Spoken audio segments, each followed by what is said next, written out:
ভক্তবৃন্দের চরণে আমার কোটি কোটি দণ্ডবৎ প্রণিপাত। শ্রীমদ্ ভাগবতের 12টি স্কন্ধ আছে। আমাদের একাদশ স্কন্ধটি মহামূল্যবান। মানব জীবন কেমন করে পরম সুখী হবে, পরম মঙ্গল লাভ করবে মানুষ, তার সুন্দর উপদেশ ভগবান দিয়েছেন উদ্ধবকে। শ্রীগীতায় আমরা দেখি কৃষ্ণ অর্জুনকে উপদেশ দান করছেন, আর শ্রীমদ্ ভাগবতে দেখি ভগবান উদ্ধবকে উপদেশ দান করছেন। উদ্ধব ভগবানের একান্তিক প্রিয় ভক্ত। বৃষ্টিনাং প্রবরমন্ত্রী কৃষ্ণস্য দ্বৈত সখা শিষ্য বৃহস্পতি সাক্ষাৎ উদ্ধব বুদ্ধি সত্তম। সুখদেব হরিদ্বারে ব্রহ্মকুণ্ডের তীরে বলছেন, জানো মহারাজ, উদ্ধবের একটা পরিচয় ভগবানের ক্ষুল্লতাত ভ্রাতা, যাকে আমরা খুড়তো ভাই বলি। আবার গোবিন্দের সখা, একান্ত প্রিয়জন উদ্ধব। উদ্ধব এক মুহূর্ত কৃষ্ণকে দর্শন করতে না পেরে অন্তরে ব্যথা অনুভব করতেন। বৃষ্টিনাং প্রবরমন্ত্রী, বৃষ্টি বংশ হল যদুবংশেরই একটা শাখা। অনেকগুলি বংশ নিয়ে তবে যদুবংশ। আমরা এক কথায় বলি না, 36 কোটি যদুবংশ। অনেকগুলি বংশ মিলিয়ে একত্রে আমরা বলি সেটা যদুবংশ। যদুবংশের একটা ভাগ বৃষ্ণি বংশ। সেই বৃষ্ণি বংশে মন্ত্রী হয়েছিল কে? উগ্রসেন। সেই উগ্রসেনের প্রধান মন্ত্রী ছিলেন কংসের পিতার নাম উগ্রসেন। উগ্রসেন তো রাজা, তার প্রধান মন্ত্রী ছিলেন উদ্ধব। বৃষ্ণিনাং প্রবর মন্ত্রী কৃষ্ণস্য দ্বৈত সখা। আবার কৃষ্ণের প্রাণ প্রিয় সখা। শুধু সখা বললে বলেন দ্বৈত সখা, যে একান্ত ঘনিষ্ঠ আপন জন, মরমী সখা। আমার তো অনেক বন্ধু থাকে, সব বন্ধু কিন্তু সমান নয়। আমরা যখন স্কুলে পড়ি, কলেজে পড়ি, পাড়ায় মিশি, অনেক বন্ধু হয়, কিন্তু 2-1 বন্ধু থাকে একবারে মরমী বন্ধু, খুব কাছে। নিজের সুখ দুঃখের কথা, নিজের ঘরের কথা যাকে একান্তভাবে বলা যায়, এইরকম সখা উদ্ধব, কৃষ্ণের পরম প্রিয় সখা উদ্ধব। শিষ্য বৃহস্পতি সাক্ষাৎ। উদ্ধব কোথায় বেদবিদ্যা অর্জন করেছিলেন? বৃহস্পতির কাছে। বৃহস্পতিকে দেবতাদের গুরু বৃহস্পতি বলেন সাক্ষাৎ, কারো পরপরাহে নয়, কারো মাধ্যমে নয়, একবারে সাক্ষাৎ বৃহস্পতির কাছে দেবলোকে গিয়ে বেদবিদ্যা অর্জন করে এসেছেন। সাক্ষাৎ বৃহস্পতি শিষ্য। উদ্ধব বুদ্ধি সত্তম। বুদ্ধিতে উদ্ধবের কাছাকাছি আর কেউ নাই, সকলের উঁচুতে উদ্ধব। সেই উদ্ধবকে ভগবান বলছেন, দেখো উদ্ধব, লব্ধ্বা সুদুর্লভমিদং বহু সম্ভবান্তি মানুষ্যম অর্থদম অনিত্যম অপিহধীয় তূর্ণং যতেত ন পতেত অনুবৃত্তু যাবৎ নিঃশ্রেয়সায় বিষয় খলু সর্বত স্যাৎ। বলছেন মানব দেহটা বড় সুদুর্লভ, ভগবানের করুণার দান। মানব দেহ যখনই পেলেন তখন নিজেকে জিজ্ঞাসা করা উচিত, পৃথিবীতে কত দেহ তো রয়েছে মনুষ্য দেহ ছাড়া? পশুর দেহ, পাখির দেহ,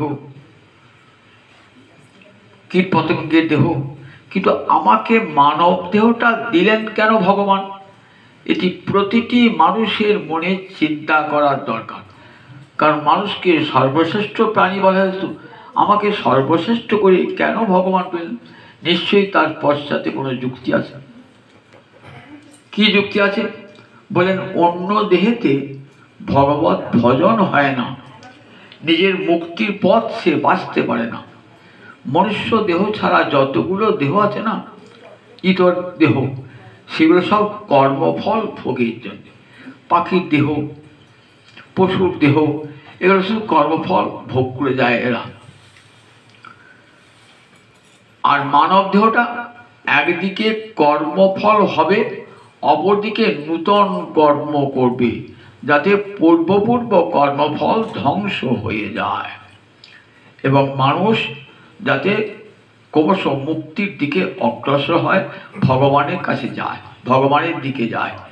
এই জন্যে এই মানব দেহটা দান করেছেন।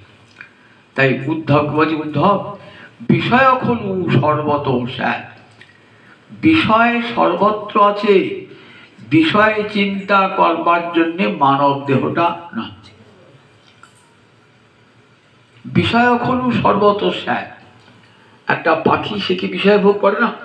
সেও তো বিষয় ভোগ করে, তার তো বাসা আছে, তারও সন্তান সন্ততি আছে, সেও বনে বনে খাদ্য সংগ্রহ করে। একটা পশু, তারও থাকবার জায়গা আছে, তারও সন্তান সন্ততি আছে, তারও স্ত্রী পুত্র আছে। তাহলে বললেন বিষয় সর্বত্রই আছে, যে কোনো দেহেতেই বিষয় আছে, কিন্তু ভগবত ভজন সব দেহেতে নাই, একমাত্র মানব দেহেতে। তাই বললেন বিষয় কলু সর্বত স্যার, বিষয় তো সর্বত্র আছে, কিন্তু মানব দেহটা কি জন্যে? বিষয় সেবার জন্যে নয় এই মানব দেহটা। দেখবেন গীতাতে ভগবান বলছেন যে দেখো, দেহ আর দেহি দুটো পৃথক, এটা বুঝতে হবে আমাদেরকে। দেহ আর দেহি, দেহটাই সর্বস্ব নয়, দেহের অন্তরালে দেহি আছেন। দেহিটা নিত্য, দেহটা অনিত্য। দেহটা আজ আছে, কাল থাকবে না, এবং কখন যে দেহটার বিনাশ হবে কেউ বলতে পারে না। যে কোনো মুহূর্তে, নিঃশ্বাসে নহি বিশ্বাস কদা রুদ্ধ ভবিষ্যৎ। দেহটা অনিত্য, কিন্তু দেহের ভিতরে দেহি রয়েছে। বলে দেখো, দেহটা যখন পেয়েছ তখনই তার 6টা ভাব বিকার রয়েছে।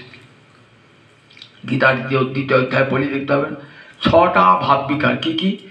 জায়তে, অস্তি, বর্ধতে, বিপরিণমতে, অপক্ষীয়তে, বিনশ্যতে। 6টা ভাব বিকার। অর্থাৎ দেহটা প্রথম মায়ের পেট থেকে জন্মায়, জন্মানোর পর আমার অস্তিত্ব, জায়তে, তারপর অস্থি, তারপর পৃথিবীতে আমার সত্তা যখন এলো তখন অস্তিত্ব এলো। বর্ধতে, দেহটা একটু একটু করে বাড়বে, তারপরে বিপরিণমতে। এই বৃদ্ধিপ্রাপ্ত একটা সীমা আছে, 50 বছর পর্যন্ত বৃদ্ধি হবে, কি তার 45 বছর পর্যন্ত, তারপর দেখবেন আর দেহটা বৃদ্ধিপ্রাপ্ত হবে না। কি হবে? বিপরিণমতে, দেহটা বিকৃত হতে শুরু করবে, মাথার চুল পাকবে, দাঁত পড়ে যাবে, কান কালা হয়ে যাবে, চলতে কষ্ট হবে, মুখে কথা বলতে কষ্ট হবে। এগুলো সব বিপরিণমতে আস্তে আস্তে দেখবেন, বিপরিণমতে শরীরের শক্তি, সামর্থ্য, বল সব ধীরে ধীরে কমে যাবে। বিপরিণমতে তারপরে কি হবে? অপক্ষীয়তে, সব ক্ষয় হচ্ছে, ইন্দ্রিয় সমূহের ক্ষয় হচ্ছে। ওই চোখ কানা হয়ে যাওয়া, চুল পড়ে যাওয়া, কান কালা হয়ে যাওয়া, এগুলো অপক্ষীয়তে। পাঞ্চভৌতিক দেহে এটা নিয়ম। তারপরে একদিন বিনশ্বতি, একদিন দেহটা শেষ হয়ে যাবে। তাহলে দেহটার 6টা ভাব বিকার আছে, তো যে কোনো মানুষ জন্মালেই জানতে হবে মৃত্যুটাও অবশ্যম্ভাবী, একদিন না একদিন মৃত্যু হবে। তাই সবাইকে আমাদের মৃত্যুর জন্য প্রস্তুত থাকতেই হবে, যে কোনো মুহূর্তে মৃত্যু হতে পারে। তাই বলে দেখো, দেহটা চলে যাবে কিন্তু দেহি থেকে যাবে, তার তো মৃত্যু নেই। তাই গীতার প্রথমে দেখবেন ভগবান প্রথম কথা বলে আরম্ভ করেছেন। দ্বিতীয় অধ্যায়ে, গীতার দ্বিতীয় অধ্যায়ে প্রথম ভগবান কথা বলছেন, শ্রী ভগবান উবাচ। অদ্ভুত কথা, আচার্য শঙ্কর একটা টিকা লিখছেন, আনন্দের সঙ্গে বলছেন, শোনো শোনো, রামায়ণে মহাভারতে ভগবান কথা বলেন নাই। দেখো গীতায় ভগবান প্রথম কথা বলছেন, মহাভারতের গীতা অংশে প্রথম ভগবান শ্রী ভগবান উবাচ। অন্য জায়গায় আমরা দেখি ঋষির উবাচ, মুনির উবাচ, কিন্তু শ্রী ভগবান উবাচ দেখি নাই। এইখান থেকে গীতার মহামহিমা, গীতা এবং শ্রীমদ্ ভাগবতে ভগবান বলছেন অর্জুনকে। অর্জুন যখন শোকগ্রস্ত হয়েছেন, যুদ্ধ করব না বলে রথ উপস্থিতি উপাবিশাত, রথের উপর বসে বললেন, তখন ভগবান কি বলছেন, অসচ্যান অন্ন শৌচস্তাং প্রজ্ঞাবাদাংশ ভাষসি গতাসু ন গতাসুংশ নানু শোচন্তি পণ্ডিতা। অর্জুন, তুমি তো পণ্ডিতের মতো কথা বলছো, আর কাজটা করছো অপণ্ডিতের মতো। জ্ঞানীর মতো কথা বলছো আর কাজ করছো অজ্ঞানীর মতো। তোমার কথায় এবং কাজে মিল নাই। পণ্ডিত ব্যক্তির কথায় এবং কাজে মিল থাকে। যস্তু ক্রিয়াবান সবিদ্যান। ভারতবর্ষে ঋষিশাস্ত্র করেছেন, বিদ্যান কাকে বলবে? যার বিদ্যাটা তার কর্মের মধ্যে ফুটে উঠবে, তবেই তো বিদ্যা। আমার ডিগ্রি আছে মেলা, কিন্তু আমার কর্মের জায়গায় দেখি ছেলে পিএইচডি, বাবাকে খেতে দেয় না, মাকে খেতে দেয় না, সে বিদ্যার কোনো মূল্য আছে নাকি? সমাজের কোনো কাজেই সে লাগে না, তাহলে সে বিদ্যার মূল্য আছে? ঋষিরা বলতেন সে বিদ্যার কোনো মূল্য নাই। যস্তু ক্রিয়াবান সবিদ্যান। বিদ্যা তখনই ফলবতী হবে যখন সেই বিদ্যা কর্মে প্রযুক্ত হবে। আপনার কর্মের মধ্যে, কাজের মধ্যে দিয়ে বোঝা যাবে যে আপনি যথার্থ বিদ্যান। তা আপনি কথাটি বলছো বিদ্যার মতন, কাজটি করছো অবিদ্যার মতন। অর্জুন অবাক হয়ে গেছেন, আমার কথায় কাজে মিললে না। অসচ্যান অন্ন শৌচস্থান। তুমি শোক করছো কাদের জন্যে? যারা শোকের যোগ্যই নয় তাদের জন্যে শোক করছো। আমার বাবা মারা গিয়েছে কাঁদবো না, আমার মা পড়েছে কাঁদবো না, আমার নিজের জন মারা গেছে কাঁদবো না। এরা কেউ শোকের যোগ্য নয়। অসচ্যান অন্ন শৌচস্থ। বললেন দেখো, যেদিনই জন্মগ্রহণ করেছো পৃথিবীতে, সেদিন মৃত্যুকেও সঙ্গে নিয়ে এসেছো। আমাদের দেহটা কি দিয়ে গড়া? পঞ্চভূত দিয়ে গড়া। পঞ্চভূত কি কি? ক্ষিতি, অপ, তেজ, মরুদ, বম। ক্ষিতি মানে মাটি, অপ মানে জল, তেজ মানে আগুন, মরুদ মানে বায়ু, আর বম মানে আকাশ। এই পাঁচটা জিনিস প্রকৃতিতে আছে, আমার দেহতেও আছে এই পাঁচটা জিনিস। আমি যেদিন মরে যাব, আমার এই পাঁচটা জিনিস প্রকৃতির পাঁচটা জিনিসের সঙ্গে মিশে যাবে, পঞ্চভূতে চলে যাবে। আমার দেহের যেটা মাটি অংশ মাটিতে মিশে যাবে, জল অংশটা জলেতে মিশে যাবে, অগ্নি অংশটা আগুনে মিশে যাবে, বায়ু অংশটা বায়ুতে মিশে যাবে, আকাশ অংশটা আকাশে মিশে যাবে। এ তো নিয়ম, সবাই জানে। তাহলে শোকের কারণটা কি? বলেন দেখো, গীতা কোনোদিন মৃত্যু বলে স্বীকার করেন নাই। দেহান্তর প্রাপ্তি, একটা দেহ থেকে আর একটা দেহে গমন। ভারতবর্ষের ঋষিরা মৃত্যু বলে স্বীকার করেন নাই, কারণ আমার মৃত্যু হয় না, আমি তো আত্মা, আত্মার জন্মও নয়, আমার আত্মার মৃত্যু নেই। যে জন্মায় সে মরে, যে জন্মায় না সে মরেও না। দেহটা জন্মায় তাই দেহটা মরে, কিন্তু আত্মা জন্মায়ও না, আত্মা মরেও না। বললেন যৎ উৎপত্তিতে তৎ বিনশ্যতি। ভারতবর্ষে দর্শন বলেছে, যারই উৎপত্তি আছে তার বিনাশ আছে। মায়ের পেট থেকে যখন ছেলেটি জন্মালো, খুব আনন্দ হলো, বলে আবার ওই ছেলে যখন শ্মশানে যাবে তখন চোখের জল পড়বে। বলে দেখো, যেদিন আতুর ঘরে জন্মিয়েছ সেদিনকে জেনে দাও আমাকে শ্মশানে যেতে হবে। তাই অসচ্যান, এর জন্যে শোকের কিছু নাই। আপনি একটা সুন্দর ঝাঁ চকচকে বাড়ি করলেন, তো মিস্ত্রি বলে গেল বাড়িটা আমরা অমর অক্ষয় হয়ে থাকলো। আপনি বুঝলেন আমার বাড়িটা অমর অক্ষয় থাকলো। 50 বছর পর দেখবেন প্লাস্টার ছাড়ছে, চটা পড়ছে, বাড়িটা জীর্ণ শীর্ণ হয়ে যাচ্ছে। বলে ও তো পঞ্চভূতে করা, মানুষই অমর অক্ষয় নয়, পৃথিবীটাই অমর নয়। তাহলে এই অমর নয় যে পৃথিবীতে, সেই পৃথিবীতে কোনো জিনিস অমর হয় নাকি? আমি চিরকাল বেশ থাকবো বলে বেশ থাকবো নাকি? তাই অসচ্চান পণ্ডিত ব্যক্তিরা কখনো শোক করেন না, যা শোকের যোগ্য নয় বলে। অসচ্চান অন্ন শৌচস্তং প্রজ্ঞাবাদাংশ ভার গতা শুনো গতা সংশ্চ নানু সুচন্তি পণ্ডিতা। বলে নানু গতাসুর মানে অসু মানে প্রাণ, যাদের প্রাণ চলে গেছে তাদের জন্য শোক করেন না। আর অগতাসুর যাদের প্রাণ যায় নাই, বেঁচে আছে, তাদেরও মরণ ভয়ে ভীত হইও না অর্জুন। কারণ মনে মনে প্রস্তুত থাকো, দেহ যখন ধারণ করতে হয়েছে তখন মৃত্যুকেও বরণ করতে হবে। কিন্তু যেটুকু সময় পেয়েছি সেইটুকু সময়ের মধ্যে মানুষের মতো কাজ করে যেতে হবে। এখানে উদ্ধব বলছেন ভগবানকে, বলছে দেখো তুমি তো দেহি, তোমার দেহটা একদিন জীর্ণ শীর্ণ হবে। আমরা আমাদের জামা কাপড় পরছি, তো একদিন দেখবে এই জামাটা আস্তে আস্তে জীর্ণ শীর্ণ হয়ে যাচ্ছে। তখন কি করবো? পুজোর সময় আবার নতুন জামা বানাবো, নতুন কাপড় কিনবো, পরবো। বলে জীবাত্মার উপরে দুটো দেহ আছে, একটা সূক্ষ্ম দেহ আর একটা স্থূল দেহ। আমরা গেঞ্জি পরি, তারপর জামা পরি। সূক্ষ্ম দেহটা দেখা যায় না, ভিতরে গেঞ্জিটাকে দেখা যায়, দেখা যায় না। উপরে জামাটাকে দেখা যায়, স্থূল দেহটাকে দেখা যাচ্ছে। ভিতরে একটা দেহ আছে সূক্ষ্ম দেহ, তার ভিতরে আছে আত্মা। যখন বিলাসায় কোনটা যায়, এই স্থূল দেহটা চলে যায়। কিরকম? গীতা সুন্দর ভাষায় বুঝিয়ে দিলেন, জিন্নানি বাসাংসি যথা বিহায় নবানি গিন্নাতি নরূপরানি। জীর্ণ বসন পরিত্যাগ করি, যেমন আমরা নূতন বসন পরিধান করি, ঠিক তেমনি জীবাত্মা এই পুরনো দেহটাকে ত্যাগ করে আবার একটা নূতন দেহ ধারণ করে। একটা দেহ থেকে আর একটা দেহেতে যায়। এই দেহে যতদিন কর্মফল ছিল, কর্মফল ভোগ করে আবার কর্মফল ভোগের জন্যে অন্য একটা দেহ গ্রহণ করল। কেমন না তৃণ জলৌকাবৎ। পল্লীগ্রামে দেখবেন অনেক ঘাস আছে, জল আছে, এমন জায়গায় জোক হয়। চোখ একটা জলের পোকা, রক্ত চুষে চুষে খায় মানুষের।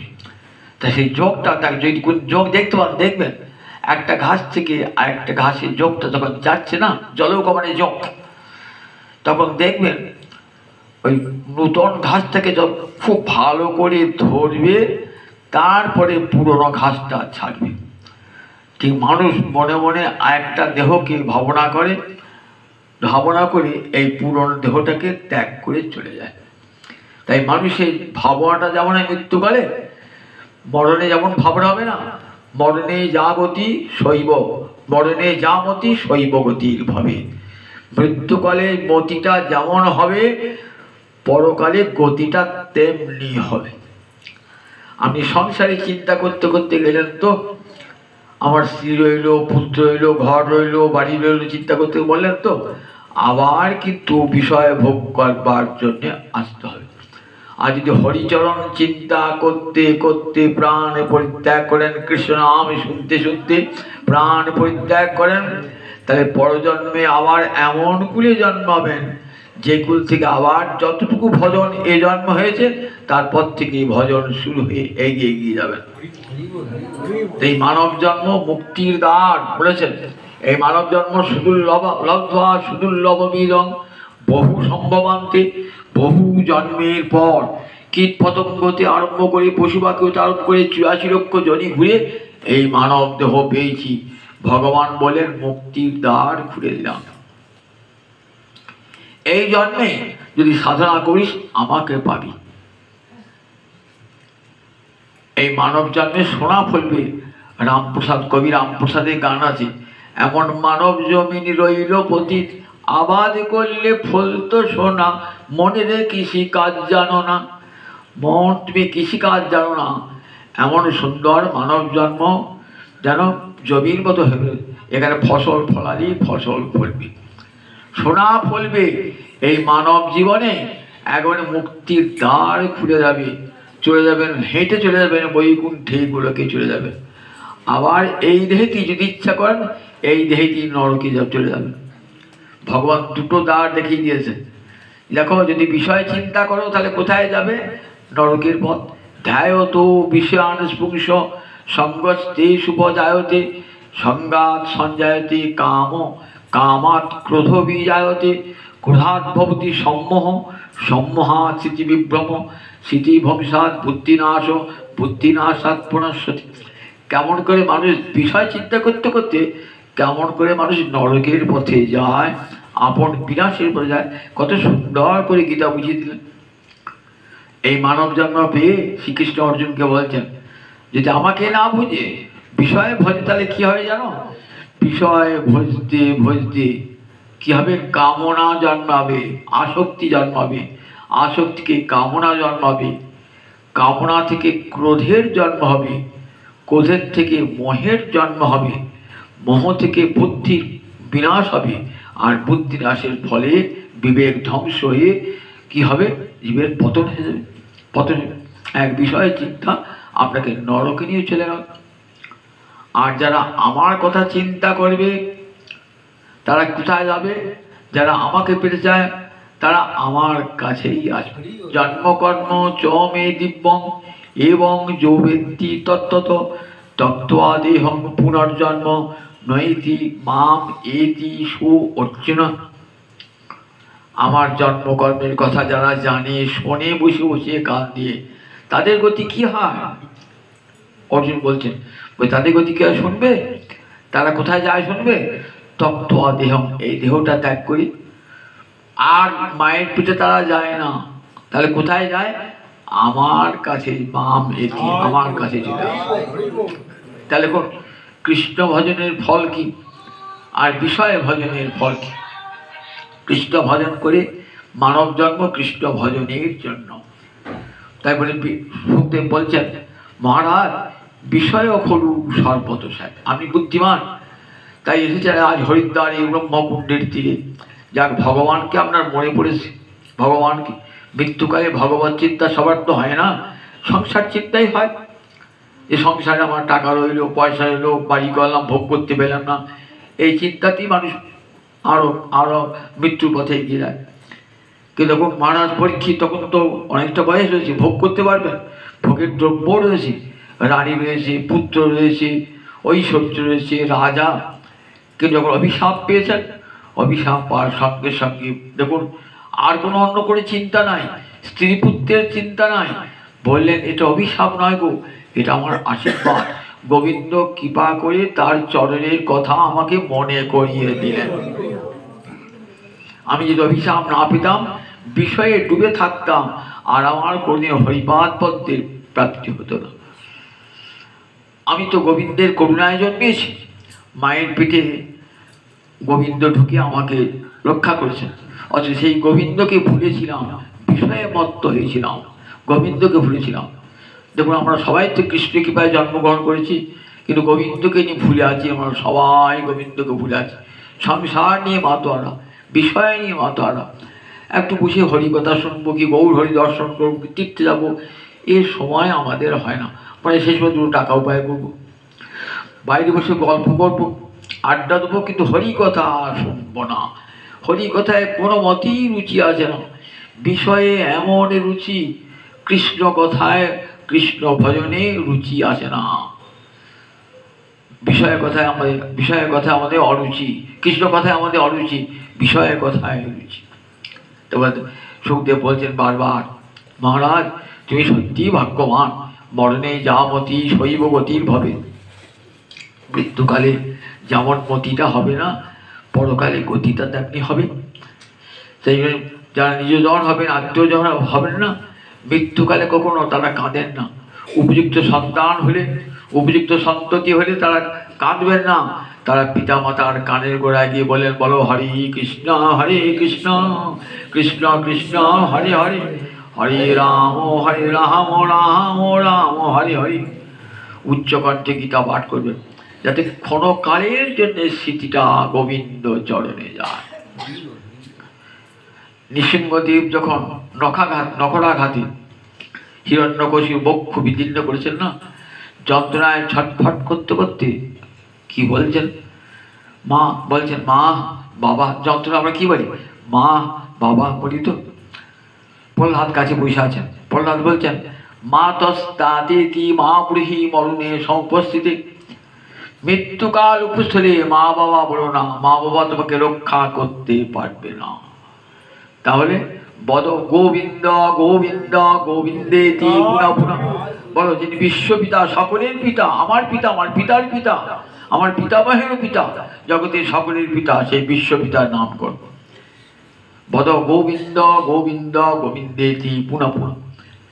তাই যারা নিজজন হবেন, আপনজন হবেন, তারা কাছে বসে হরিনাম শোনাবেন, গীতা শোনাবেন, চৈতন্য চৈতামৃত শোনাবেন, কৃষ্ণ পদাবলী কীর্তন শোনাবেন, যাতে অন্তরে কৃষ্ণ প্রীতি জাগ্রত হয়। দেশবন্ধু চিত্তরঞ্জন দাসের নাম শুনেছেন তো? তার মেয়ে বাসন্তী দেবী, দেশবন্ধু চিত্তরঞ্জন পত্নী বাসন্তী দেবী খুব ভালো কীর্তন করতে পারতেন। তা মৃত্যুকালে বলেছিলেন যে আমাকে কীর্তন শোনাবে। সেই দেশবন্ধু চিত্তরঞ্জন সেই কীর্তন শুনতে শুনতে প্রাণ পরিত্যাগ করেছিলেন, কীর্তন শুনতে শুনতে।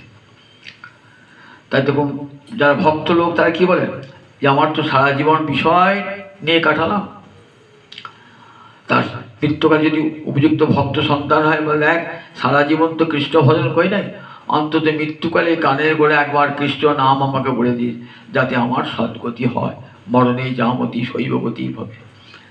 এখানে সুখদেব বারবার তাই সাবধান করে দিচ্ছেন, কি বলছেন, লব্ধ্বা সুদুর্লভমিদং বহু সম্ভবান্তে, লব্ধ্বা সুদুর্লভমিদং বহু সম্ভবান্তে। বহু জন্মের পর আমরা এই দুর্লভ মানব জন্ম পেয়েছি। কেন সুদুর্লভ বললেন কেন? বলেন আপনি সাধনা করেও মানব জন্ম লাভ করতে পারবেন না। বলে আমি খুব দান ধ্যান করি, পুণ্যকর্ম করি, হাসপাতাল করেছি, কলেজ করেছি, বলে ওর দ্বারা মানব জন্ম হয় না, ওর দ্বারা মানব জন্ম লাভ হয় না। মানব জন্ম যদি ভগবত ভজনের জন্য তো মানব জন্ম দেন, যদি ভগবত ভজনের ইচ্ছা থাকে তবেই মানব জন্ম, কারণ অন্য কোনো জন্মে ভগবত ভজন হয় না। তাই ভগবত ভজনের ইচ্ছা নিয়ে যদি প্রাণ পরিত্যাগ করেন তাহলে পরজন্মে মানব দেহ পাবেন। মৃত্যুকালে যদি বলেন গোবিন্দ আমি আর কিছু চাই না, সংসার ঘর বাড়ি কিছুই চাই না, আমি যেন আর পরজন্মে যেন কৃষ্ণ ভক্তের গৃহে জন্মাতে পারি প্রভু, যেখানে থেকে আবার হরিনাম শুনবো, কৃষ্ণ বিগ্রহ দর্শন করব, ভক্ত সঙ্গ ভক্তের পরধুলি অঙ্গে আনবো, যা আমাকে কৃষ্ণ প্রাপ্তির পথে সহায়ক হয়ে উঠবে। তাই লব্ধা সুদুর্লভমিদং বহু সম্ভবান্তে মানুষম অর্থদম অনিত্যম অপিহ ধীর। বলে মানব জন্মটা বলেন কেমন, বলে মানুষম অনিত্যম, এই দেহটা অনিত্য, নিঃশ্বাসী নহি বিশ্বাস কদারুদ্ধ ভবিষ্যৎ, আজ আছে কাল নাই। আজ কেন 1 ঘন্টা পর দেহ থাকবে না, 5 মিনিট পর দেহটা চলে যাবে, যে কোনো মুহূর্তে নিঃশ্বাস বন্ধ হয়ে যাবে মানুষ।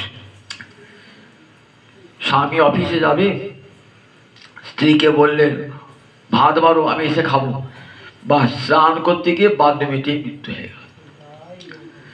স্ত্রী বলে দিয়েছে এই আনবে অফিস থেকে, শহর থেকে বাজার অফিস থেকে ফেরার পর নিয়ে আসবে, বাস দুর্ঘটনা ট্রেন ঘটনা মৃত্যু হয়ে গেল, আর জিনিস আনা হলো। তাহলে চোখের সামনে দেখছি আমরা, চোখের সামনে, আর সে ফিরেই এলো না বাড়িতে। তাহলে মৃত্যু, যে কোনো মৃত্যু শুধু বৃদ্ধরই মৃত্যু হয় নাকি? বৃদ্ধরই মৃত্যু হয়? পেটে মায়ের পেটে ছেলে মৃত্যু হয়ে যায়, জন্মগ্রহণ করে 5 দিনের শিশুর মৃত্যু হয়, 10 বছরের বালকের মৃত্যু হয়, যুবকের মৃত্যু হয়। কাজে মৃত্যু শুধু রোগ বলে নয়, মৃত্যুর চারিদিকে ফাঁদ পাতা আছে, যে কোনো মুহূর্তে যে কোনোভাবেই আমার মৃত্যু হয়ে যেতে পারে। এটি সব সময় মনে রাখতে হবে যে আমার মৃত্যু। আপনি যদি বলেন এখন হরিকথা কিছু শুনবো, এখনো গুরুর কাছে কেন দীক্ষা নেবো, এখন কেন ভজন সাধন করবো, বয়স হোক, বয়স হলে তুমি যে বেঁচে থাকবে এই নিশ্চয়তা তোমাকে কে দিয়েছে গো?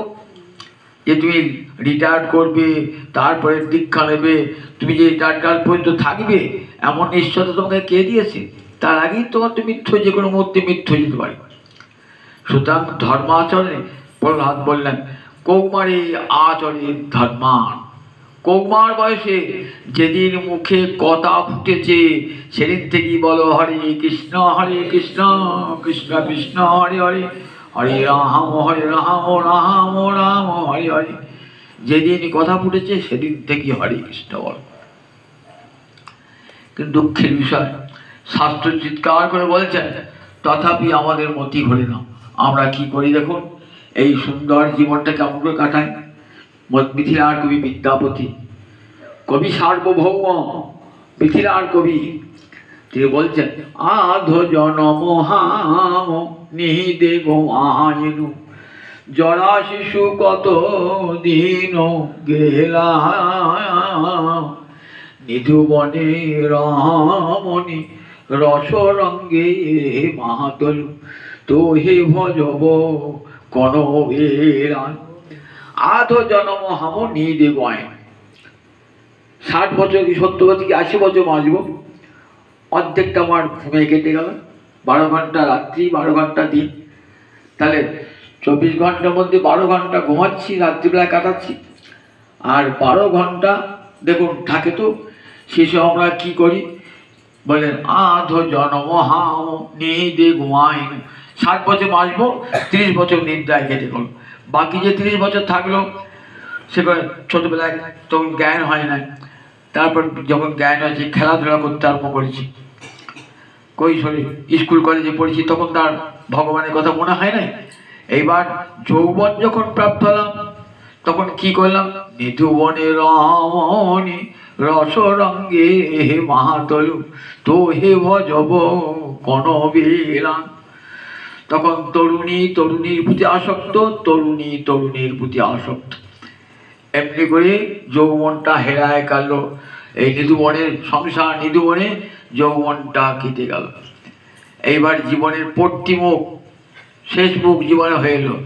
তখন কি করি, তো হে ভজব কনবে, জড়ায় আক্রান্ত হয়েছি। আমি যে হরি বলবো, আমার তখন গলায় তো কাশি, হরে কৃষ্ণ বলতে গেলে 5 বার দম লাগছে।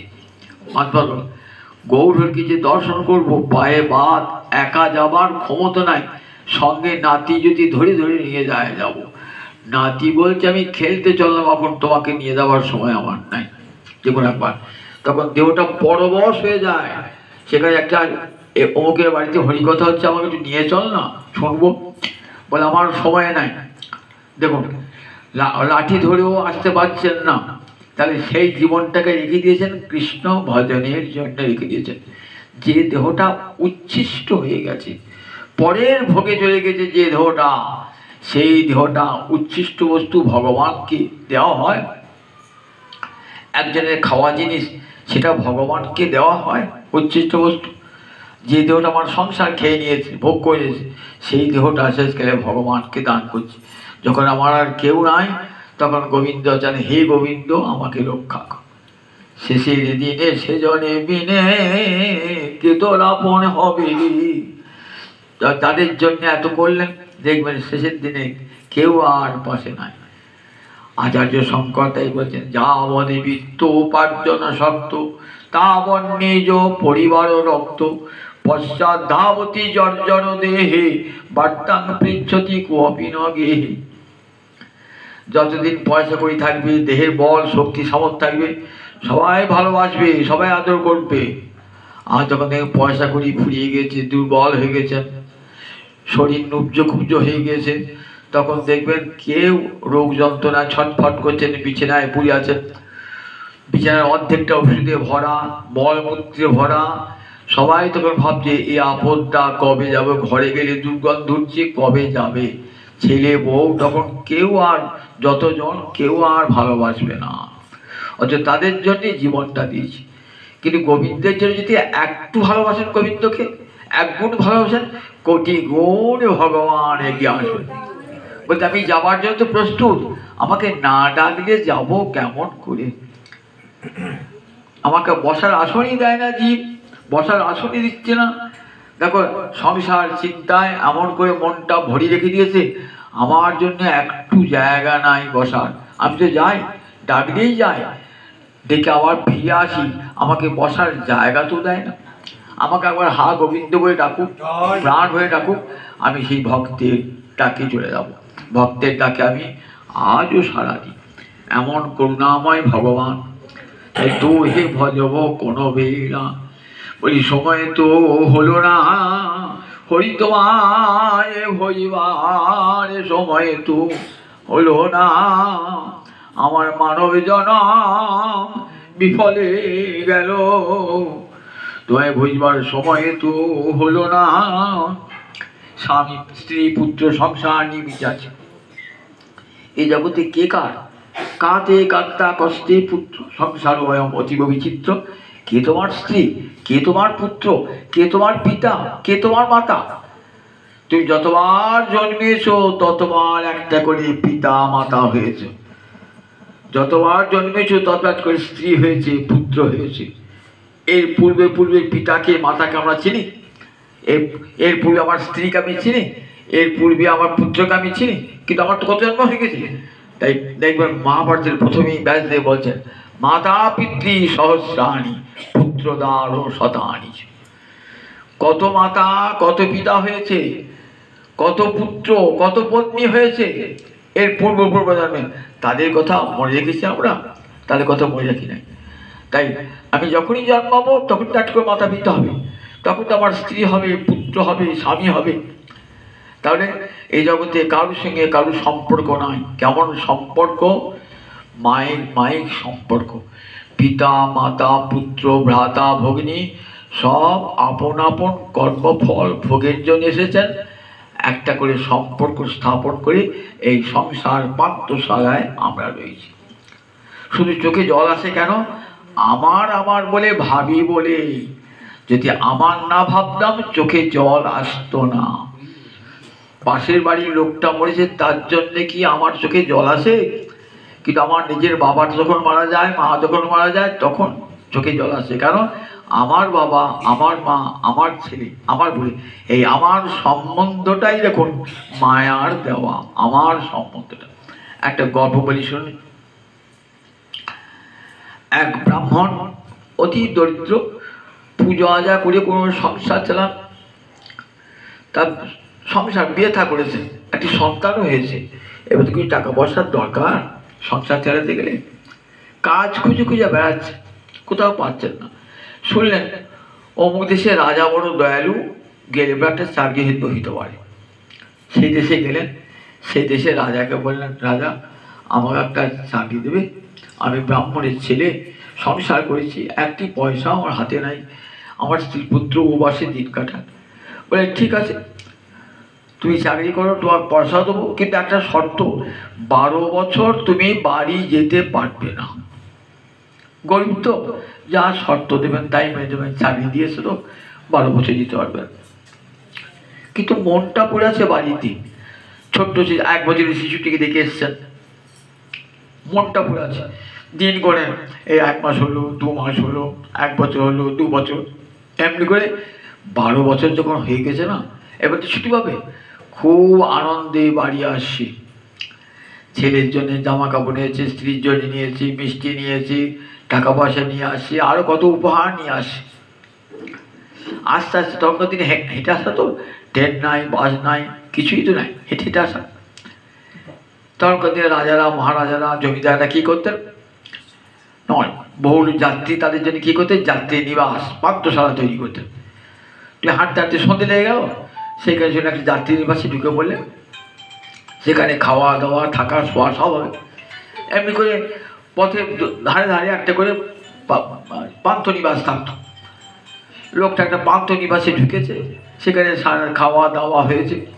এইবার হঠাৎ দেখুন কলেরা রোগ দেখা দিয়েছে। কলেরা রোগ বান্ধবদের মারাত্মক রোগ, কলেরা হলে আর কেউ বাঁচত না, এবং ছোঁয়াচে রোগ। যদি কলেরার বমি, কলেরার মল যদি কোনো প্রকার স্পর্শ করেন তার মৃত্যু হয়ে যাবে সঙ্গে সঙ্গে। কলেরা হলে সে বাড়িতে আর কেউ লোক যেত না, সে বাড়িতে লোক ঢুকতো না, আমার কলেরা হয়ে যাবে বলে। কলেরা হয়ে গেছে, সব শুনেছে একটা ছেলে কলেরা হয়েছে, সে বারবার পায়খানা যাচ্ছে, বমি করছে। এই শুনে যে গোটা লোক ছিল সব পালিয়ে গিয়েছে। ভোরে উঠে লোক সেই ব্রাহ্মণ দেখছে কেউ তো নাই, ওই ছেলেটা শুধু পড়েছে, সেখানে ভেদ বমি ময়লা রয়েছে। ছেলেটা চাইছে জল, চাইছে জল দাও জল দাও, 10-12 বছর ছেলে, জল দাও জল দাও বলছে। ভাবছেন ছেলেটাকে জল দেবো, ভাবলেন না ওই তো পাশে বমি রয়েছে, মল রয়েছে, যদি কোনো প্রকার আমার অঙ্গে লেগে যায় তাহলে আমার কলেরা হয়ে যাবে, আমি দেখিনি মরে যাবো, আমাদের ছেলেটাকে দেখা হবে না। ও বড় খুব পরের ছেলেকে, পরের ছেলে তো এতটুকু মায়া মমতা হলো না, চলে গেল। বাড়ি গিয়ে স্ত্রীকে বলছে আমার ছেলে কই, এই দেখো ছেলের জন্য জামা এনেছি, প্যান্ট এনেছি, কত কি উপহার এনেছি, মিষ্টি এনেছি। বলে ছেলে তো তোমাকে আনতে গিয়েছে, তুমি আনছো শুনে? আমাকে আনতে গিয়েছো? হ্যাঁ। কিরকম ছেলেটা দেখতে? ছেলের চেহারার বর্ণনা দিল। তখন ভাবছি ওই রকম ছেলেটাই তো কাতরাচ্ছিল জল দাও বলে। ছুটে এলেন, বাঁচাতে হবে, ওটা আমারই ছেলে, আমার ছেলে, বাঁচাতে ছুটে এলেন। এসে দেখছেন ছেলেটা তো আর নাই। এইবার যখন দেখলো আমারই ছেলে, তখন চোখ দিয়ে জল এলো, তখন হাও হাও করে কাঁদতে লাগলো, বুক চাপড়াতে লাগলো। যতক্ষণ পরের ছেলে ভেবেছিল ততক্ষণ পর্যন্ত চোখে জল আসে নাই, যে নিজের ছেলে ভাবলেন তখন চোখ দিয়ে জল এসে গেল। দেখেছেন? এই আমার সম্বন্ধটা আমাদের চোখে অশ্রু ঝরা হয়। আমরা শোক করি কেন? আমার বলি শোক। আমি এবং অহং এবং মমত্ব, এই দুটো যতক্ষণ দূর না হচ্ছে না ততক্ষণ শোক থাকবে। আমি দেহ নই, আমি আত্মা, আমার মৃত্যু নাই, আমি ছিলাম, আমি আছি, আমি থাকবো। আমার এই আজ ব্রাহ্মণের দেহ আছে, কাল তো চণ্ডালের দেহ হবে, আজ আমি নারী পুরুষ আছি, কাল তো নারী হব, কিন্তু আমি মরবো না, আবার আসবো একটা দেহ থেকে আর একটা দেহেতে। আমার কর্ম যে করে গেলাম তার ফল ভোগ করতে হবে না? আমার কর্ম ফল আমাকে ভোগ করতে হবে, আবার আমাকে আসতে হবে। আমার এই সূক্ষ্ম দেহটা, এই দেহের অন্তরে একটা দেহ হচ্ছে সূক্ষ্ম দেহ, স্থূল দেহ বাইরে দেখছেন তো, একটা সূক্ষ্ম দেহ। এই সূক্ষ্ম দেহের মধ্যে আত্মা থাকে, সূক্ষ্ম দেহটা চলে যাচ্ছে, আবার থেকে অন্য দেহে প্রবেশ করবে। ঠিক যেমন তৃণজলকাপথ আগে উদাহরণ দিলাম, যোগ যেমন একটা ঘাস ছেড়ে দিয়ে আর একটা ঘাসে যাচ্ছে, ঠিক তেমনি সূক্ষ্ম দেহটা একটা দেহ থেকে আর একটা দেহে যাচ্ছে। কেমন? নিজের ভাবনার অনুরূপ, যেমন যেমন ভাবছেন মনে মনে, ঠিক সেই রকম আবার একটা ভাবনার যোগ্য দেহ ধারণ করবে। এবং সেই দেহে থেকে হবে যে যে কর্ম করলেন, পাপ পুণ্য করুন, সেই পাপ পুণ্যের ফল আবার সেই দেহেতেই ভোগ করতে হবে। এমনি করে সূক্ষ্ম দেহটা বিনাশ হবে না। কখন বিনাশ হবে? এই সূক্ষ্ম দেহটা কখন বিনাশ হবে? যখন গোবিন্দ সাক্ষাৎকার হবে, তার পূর্বে নয়। সূক্ষ্ম দেহটার বিনাশ হয় না, একটার পর একটা দেহ পাল্টায়। শ্রুতি বললেন বিদ্যতে হৃদয়গ্রন্থি ছিদ্যন্তে সর্বসংশয়া ক্ষিয়ন্তে চাস্য কর্মাণি তস্মিন দৃষ্টি পরাবরে। ওই যে হৃদয়গ্রন্থি থেকে গেল গীতটা না, আবার একটা দেহ থেকে আর একটা দেহ, একটা দেহ থেকে একটা দেহ চলেই যাবে। কখন এই গীতটা ছিন্ন হবে? বললেন যখন অন্তরে ভগবত সাক্ষাৎকার হবে, যখন শ্রীহরিকে দর্শন হবে অন্তরে। তস্মিন দৃষ্টি বরাবরে, যিনি সৎ অসৎ জগতের ঊর্ধ্বে যে ভগবান, তাকে যখন হৃদয় মাঝে উপলব্ধি করব, তখন এই সূক্ষ্ম দেহটাও চলে যাবে, দূরে যাবে। তখন আমি জীব স্বরূপে, আমি গোবিন্দ দাস স্বরূপে নিজেকে প্রতিষ্ঠিত করব, তখন আর আমার মৃত্যু ভয় থাকবে না। যতদিন আসবো পুনরপি জননং পুনরপি মরণং পুনরপি জননী জঠরে শয়নং ইহ সংসারে খলু দুস্তারে কৃপয়া পারে পাহি মুরারে। একবার জন্ম একবার মৃত্যু, একবার জন্ম একবার মৃত্যু। জাত শ্রী ধ্রুব মৃত্যু, অর্জুনকে বলছেন ভগবান, ধ্রুবং জন্ম মৃতস্য চ, যখন জন্মিয়েছ মৃত্যু হবেই হবে, আবার মরেছে যখন আবার তোমার জন্ম হবেই হবে। এই জন্ম মৃত্যুর চক্র থেকে কখন মুক্তি পাবো? বলেন যখন গোবিন্দ চরণে আশ্রয় গ্রহণ করব, তখন জন্ম মৃত্যু চক্র, তখন তাকে বলে অমরতত্ত্ব লাভ। আপনি যাতায় কলাই পিসছেন তো, আগেকার দিনে এখন মেশিনে কড়াই পিষে, তখন জাঁতা, বড় বড় জাঁতা ছিল, আর মাঝে একটা দণ্ড থাকতো। সে মায়েরা কী করতেন, সেই দণ্ডটা ঘোরাতেন, চাকাটা ঘুরতো, আর তলায় কড়াইগুলো একবার পিষে ছাতু হয়ে যেত। এবার জাঁতার একটা পাট খুলুন, যে পাটটা উপরে ঘুরছে, দেখবেন ওই দুই একটা কলাই একবার যেমনকার তেমনি আছে, গায়ে আঁচড় লাগে নাই। কেন? সে দণ্ডের কাছে আশ্রয় নিয়েছিল বলে যেমনকার তেমনি আছে। আর ওই জাঁতার চারিপাশে কলাইগুলো সব ছাতু হয়ে গেছে, আর যেটি ডান্ডার কাছে ছিল না, সেটি যেমনকার তেমনি আছে। তেমনি মায়া চক্র ঘোরাচ্ছে, মায়ার চক্র ঘুরছে, ঘুরতে ঘুরতে জীবকে বারবার ওই কলাইয়ের মতন পিষছে, কলাইয়ের মতো পিষছে। কারা রক্ষা পাবে? এই গোবিন্দ চরণ দণ্ড, চরণ দণ্ডকে আশ্রয়, হে গোবিন্দ তোমার অভয় চরণে স্থান নিলাম বলে যে থাকবে, বলেন তারই আর মৃত্যুর ভয় নাই, সে অমরতত্ত্ব লাভ করবে, আর তাকে জন্ম মৃত্যুর চক্রে আসতে হবে না। এরই নাম অমরতত্ত্ব লাভ। তারপর যে তুর্ণং যথেত ন পথে অনুমৃত্যু যাবৎ। মানব দেহ যখন পেয়েছো না, তাড়াতাড়ি ভজন সেরে নাও, তাড়াতাড়ি ভজন সেরে নাও। কারণ কখন যে আমার মৃত্যু হবে বলা যায় না, যে কোনো মুহূর্তেই আমার নিঃশ্বাসটা বন্ধ হয়ে যেতে পারে, মৃত্যু হয়ে যেতে পারে। কালকে বলছে, কালকে জন্য ফেলে রেখে দিও না, আজকেই করে নাও। তুর্ণম, তারপরে তুর্ণম তাড়াতাড়ি, যথেত ন পথে অনুমৃত্যু যাবৎ। মনে রাখবে, পিছনে মৃত্যুটা আসছে, ছুটে আসছে। গৃহীত ইব কেশেষু মৃত্যুনা ধর্মম আচরিত। ধর্ম আচরণ করবার সময় কি ভাববে? যে আমার পিছনে চুল ধরে টানছে মৃত্যু, যে কোনো মুহূর্তে আমাকে জমালয়ে নিয়ে যাবে, যে কোনো মুহূর্তে। আপনার ঘরে চাল আছে তো, বস্তা করে চাল রেখে দিয়েছেন তো, ইঁদুরে খাচ্ছে, ইঁদুরে খুব আনন্দ, অনেক চাল আমি খাবো বুঝে হয়েছে। একটা বস্তার চাল খাচ্ছে তো, ওই বস্তার চালটা আগামীকাল খেয়ে দেখবো কেমন। জানে না পিছনে বিড়ালটা হাঁ করে আছে, সঙ্গে সঙ্গে বিড়ালটা একবারে ইঁদুরটাকে খেয়ে নিল, ইঁদুরটাকে খেয়ে নিল, ইঁদুর চলে গেল, আর কালকে আর চাল খাওয়া হলো না। ঠিক তেমনি কত রঙিন স্বপ্ন দেখছি, বাড়ি করেছি, আর দুতলা বাড়ি করবো, তিনতলা বাড়ি করবো, গাড়ি কিনবো, তার আগেই আমি শেষ, তার আগে আমি শেষ, কোনো কিছু ভোগ করতে হলো না। এটা দেখে শুনে সুখদেব পাঠের প্রারম্ভেই বলছেন, নিধনং প্রসন্ন বিনা পশ্যতি। আমি দেখছি আমার বয়সে একটা ছেলে মরে গেল, আমি ভাবছি আমি থাকবো, কি আশ্চর্য ব্যাপার। যুধিষ্ঠিরকে জিজ্ঞাসা করছেন বগরূপী ধর্ম, কি আশ্চর্য, পৃথিবীতে আশ্চর্য কি বলো দেখি। অনেক প্রশ্ন করেছেন, তবে একটা প্রশ্ন হচ্ছে কি আশ্চর্য, আর কি আশ্চর্য কি। যুধিষ্ঠিরকে উত্তর দিচ্ছেন, শুনুন, ভগবত ভক্ত তো অন্যান্যী ভূতানি গচ্ছন্তি যম মন্দিরম শেষা শ্রীরদ্মিচ্ছন্তি কিম আশ্চর্য অতঃপরম। বললেন প্রতিদিন অহনি অহনি মানে প্রতিদিন, অহনি মানে প্রত্যহ, অন্যান্যী ভূতানি কত জীব যে মরছে, জমালয়ে যাচ্ছে, কেউ তার গুণে শেষ করতে পারে না।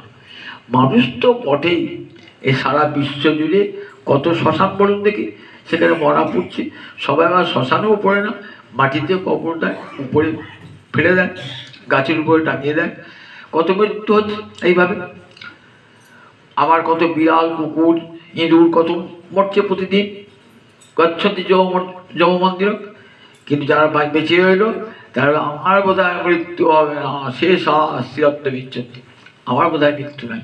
কি আশ্চর্য কর্তব্য, এর চেয়ে আর বড় আশ্চর্য কি আছে। সেভাবে আমার বোধহয় কখনো মৃত্যু হবে না। কিন্তু মনে রাখবেন, ধর্মাচরণের ক্ষেত্রে মৃত্যু সবসময় পিছনে পিছনে আসে। ন পথে অনুমৃত্যু, অনুমৃত্যু মানে মৃত্যু পিছনে পিছনে আসে। ন পথে অনুমৃত্যু যাবৎ, যতদিন দেহটা সুস্থ সবল থাকতে থাকতেই ভজন করতে হবে। ভজন করার সময় তো যৌবন শক্ত সমর্থ অবস্থায়, কৃষ্ণ বলবেন, বললেন গুরুর কাছে দীক্ষা নেব বৃদ্ধ বয়সে। বৃদ্ধ বয়সে ভজনের সামর্থ্য থাকবে? ভজনের সামর্থ্য কখন থাকে? বলেন যৌবনে থাকে ভজনের সামর্থ্য। ভগবানকে ভজন করবার শক্তি, জপ করবার শক্তি, তীর্থ যাওয়ার শক্তি, সাধুসঙ্গ করবার শক্তি, কীর্তন করবার শক্তি কখন? যৌবনেই থাকে। বৃদ্ধ বয়স আর করতাল বাজাবার পর্যন্ত ক্ষমতা কেন, হাত এমন অবশ হয়ে যায়, খঞ্জনি বাজাবার ক্ষমতা নাই, জিহ্বাটাও নড়ছে না। তাহলে এই শক্ত সমর্থ থাকতে কি ভগবত ভজন করতে হবে, যাতে এই বিষয় খলু মনে রাখতে হবে, বিষয় খলু সর্বত স্যার, বিষয় সর্বত্র আছে। বিষয় ভোগের জন্য মানব দেহ ধারণ করি নাই, মানব দেহ ধারণ করেছি কৃষ্ণ ভজনের জন্য। অন্য কোনো দেহেতে কৃষ্ণ ভজন হবে না। পশু পাখি কীট পতঙ্গ তারাও জিহ্বা পেয়েছে, দেহ পেয়েছে, কিন্তু সে দেহ দিয়ে তাদের কৃষ্ণ ভজন হয় না। জিহ্বা দিয়ে কৃষ্ণ নাম উচ্চারিত হয় না, কান দিয়ে কৃষ্ণ নাম ঢোকে না, হরি কথা ঢোকে না। কিন্তু এমন সুন্দর কান দিয়েছেন, এমন সুন্দর চক্ষু দিয়েছেন, এমন সুন্দর জিহ্বা দিয়েছেন, সেই চক্ষু দিয়ে কি দেখি? জগতের রূপ দেখি। কবিরাজ গোস্বামীপাদ বলছেন যে দেখো, ওই চোখ দিয়ে জগতের রূপ দেখো না, রূপের তৃষ্ণা কখন মিটবে জানো? যখন গোবিন্দ দর্শন করবে। বংশী গানামৃত ধাম লাবণ্যামৃত জন্মস্থান, যে না হ্যারে সে চাঁদ বদন, সে নয়নে কিবা কাজ পড়ুক তাহারে মুন্ডেবান, সে নয়নে রহে কি কারণ। দুটো চোখ দিয়েছে, জগতের রূপ দেখে গেলাম, সুন্দরী নারী রূপ দেখলাম, সুন্দর পুরুষ রূপ দেখলাম, আহা আমার গোবিন্দের মতো সুন্দর জগতে কেউ আছে? যে রূপ দেখলে পারে আর নয়নে ফিরাতে ইচ্ছা করবে না। রঘুনাথ দাস গোস্বামীপাদ একবার গৌর দর্শন করেছেন, সেই গৌর রূপ দর্শন করে আর সংসার করতে পেরেছিলেন? আর সংসার করতে পারেন নাই। কেন? সংসার চাইলে ঘরে তোমার রূপসী পত্নী রয়েছে, ঐশ্বর্য রয়েছে। বলছে আমাকে জিজ্ঞাসা করো না, তোমরা একবার ঠিক আমার মতন গৌরহরিকে দর্শন করো, দেখবে গৌরহরিকে দর্শন করে ওই রূপ দর্শন তুমি আমার মতন পাগল হয়ে যাবে। একবার গৌরাঙ্গ রূপ দর্শন করে আমার মতন পাগল হয়ে সংসার ছেড়ে পালাবে। গোপীরা ওই কৃষ্ণ রূপ দর্শন করে আর সংসার করতে পারেন নাই। বিধাতার কাছে পেয়েছে যে হেরিবে কৃষ্ণানহন তার করে দুনয়ন, পিলি হইয়া হ্যান অবিচার, মোর বলে যদি ধরো কোটি আঁখি তার করো, তবে জানি যোগ্য সৃষ্টি তার। কৃষ্ণ একবার যে দুটি নয়ন দিয়েছ, কোটি কোটি নয়ন দিতে তবে তো কৃষ্ণ দর্শন হবে। আমার দুটি কান কি জন্যে? কৃষ্ণের মধুর বাণী অমৃতের তরঙ্গিনী, তার প্রবেশে নাহি যে শ্রবণে, কানা করি চিত্র সম জানি হসে শ্রবণ, তার জন্ম হইল অকারণে। কান দুটো বাড়ি দিচ্ছি পরনিন্দা পরচর্চা শুনবার জন্যে, রাজনীতির কথা দেশের কথা শুনবার জন্যে, কৃষ্ণ কথা শুনবার জন্যে কানটা আমার যায় না। বলে ওই কানা করি ছিদ্র সময় জানি হসে শ্রবণ, কানা করি যেমন কোনো মূল্য নাই, ও কান দুটোর কোনো মূল্য নাই। কৃষ্ণের অথামৃত কৃষ্ণ গুণ সুচরিত, সুধাসারে সাধু বিনিন্দন, তার সাধে যে না জানে জন্মিয়া না হইল কেন, সে রসনা ভেকো জিহ্বা সম।